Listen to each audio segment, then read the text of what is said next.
Welcome to Choices, a production of First Assembly of God, LNP, Durban Street, Workmanville. We are pleased and privileged that you've joined us, and we want to encourage you to gather your family together as the panelists continue the discussion, Senseless Happenings. We encourage you to stay tuned and be blessed.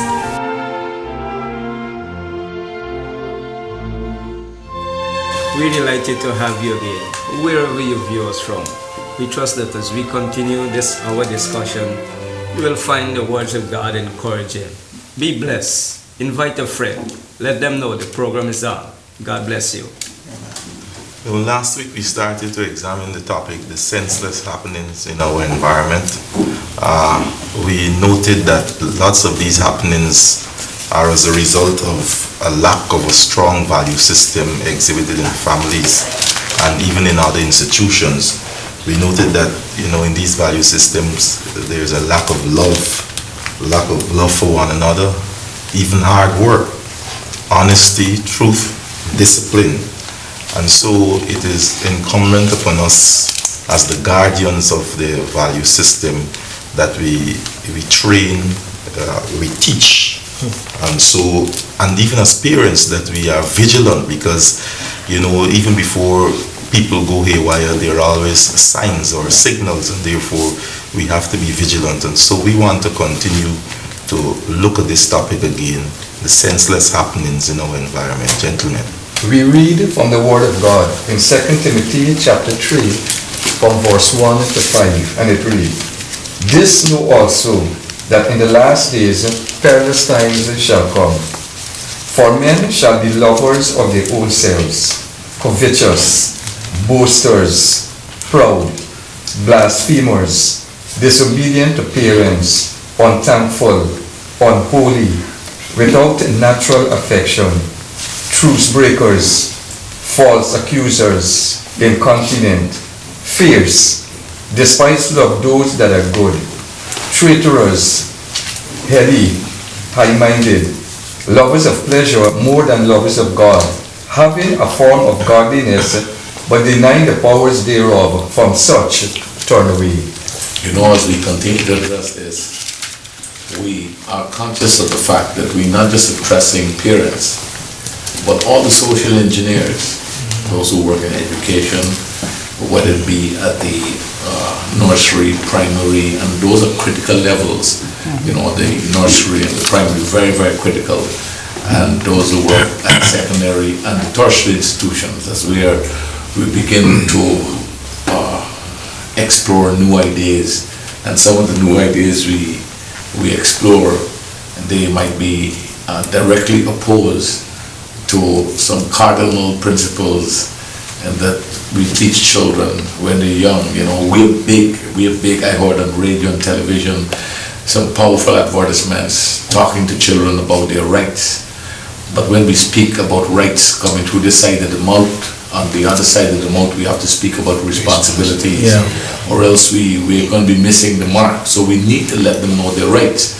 But concomitantly, we also need to let them understand their responsibilities, because as humans, we are all responsible, so we have to teach that.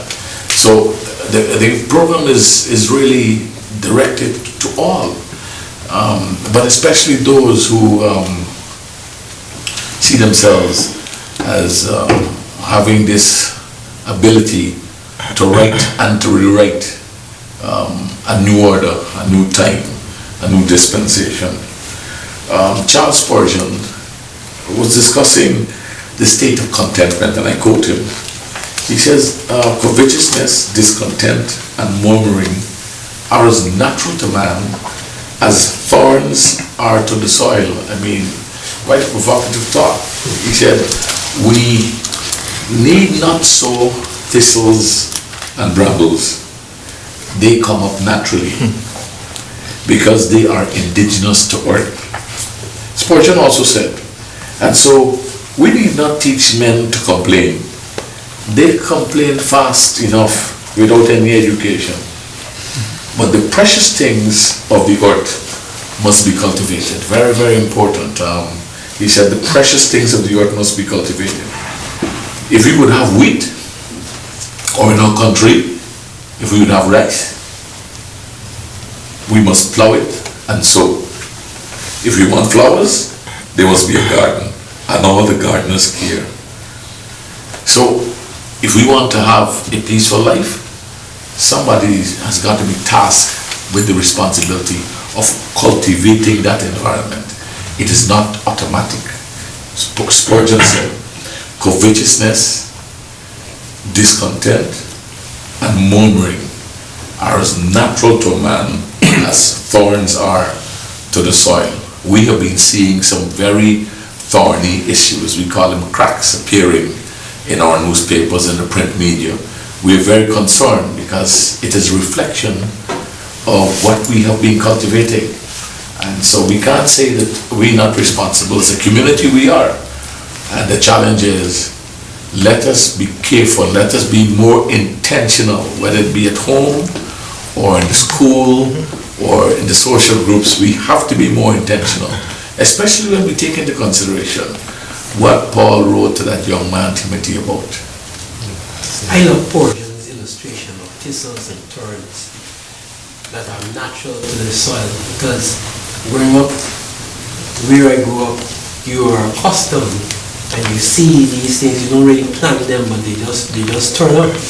And when you look at the environment, look at people, look at your own self, you recognize that sometimes you don't have to teach a child certain things. The environment itself somehow, I guess, the sinful nature cultivates this kind of evil.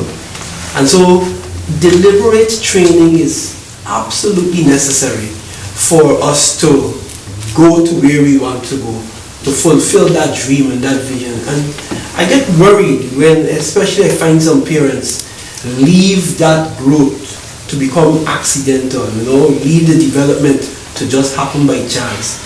And those are, some people are actually, so we're worrying over, this is life.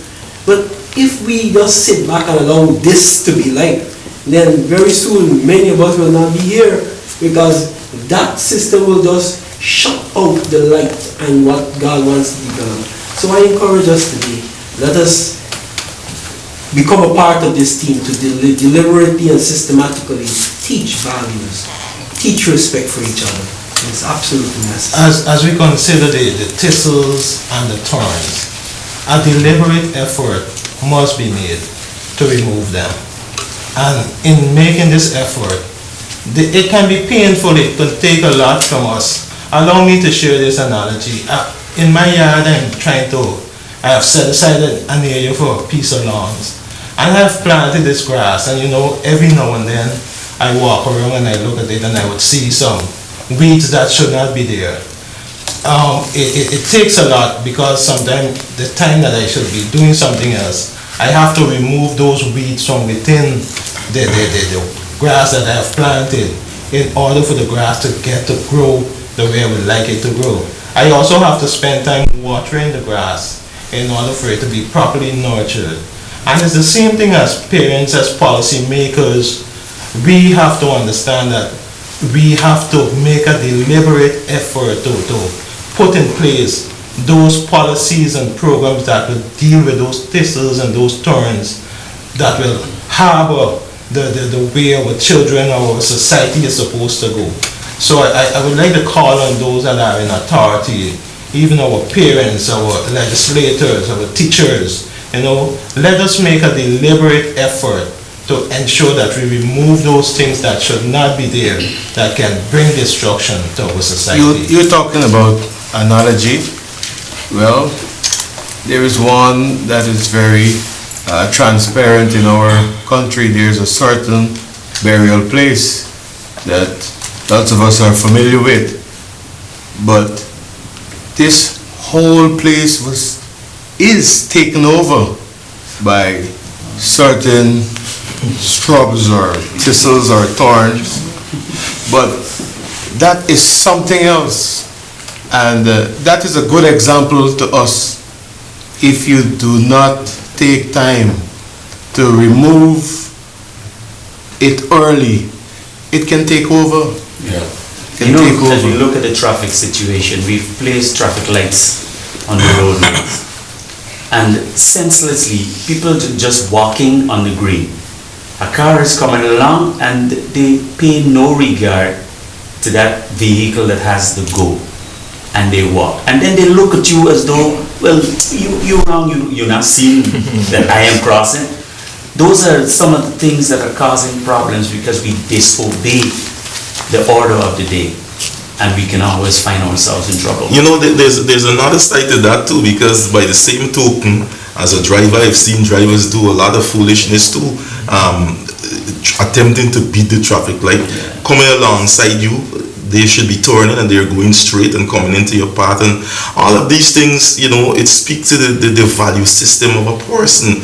There are some people, because they've been properly trained, they understand how they ought to conduct themselves. So if you know you're going straight, you go behind the person and wait your turn, not to come alongside somebody and then to jostle them for the front and so on. So, you know, it goes both ways, not just the pedestrians, but the drivers also. We could see that, you know, the values that they hold is problematic. And so it's against that backdrop I want to say that, you know, training and teaching, and we heard that coming out again, it has to be deliberate, and sometimes it could be a tedious task, but at the end of the day, you know, the Apostle Paul said, do not become weary in well doing, for in due season you'll reap a harvest if you faint not.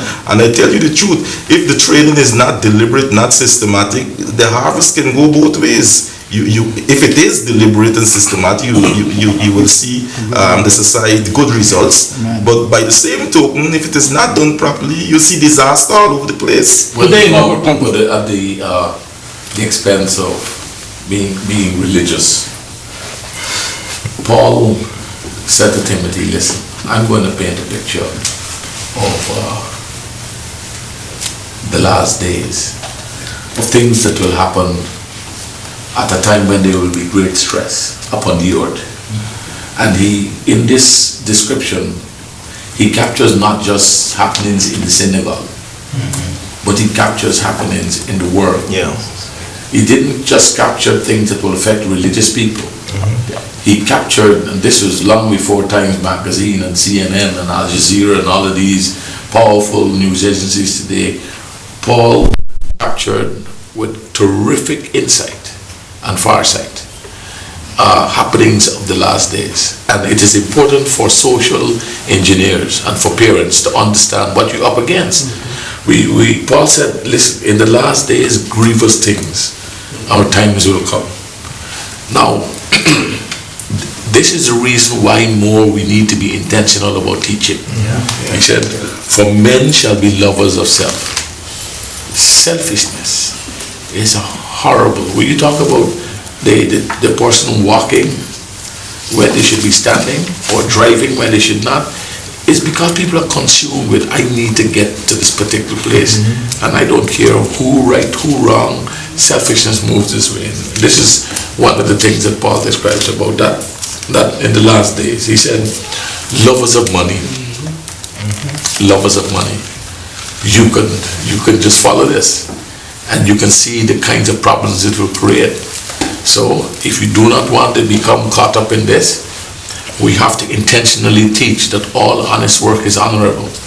We have to teach contentment, as he wrote to the Philippians when he said, I have learned, you know, in Philippians 4:11, he's dealing with this whole thing about lovers of money. I have learned, he said.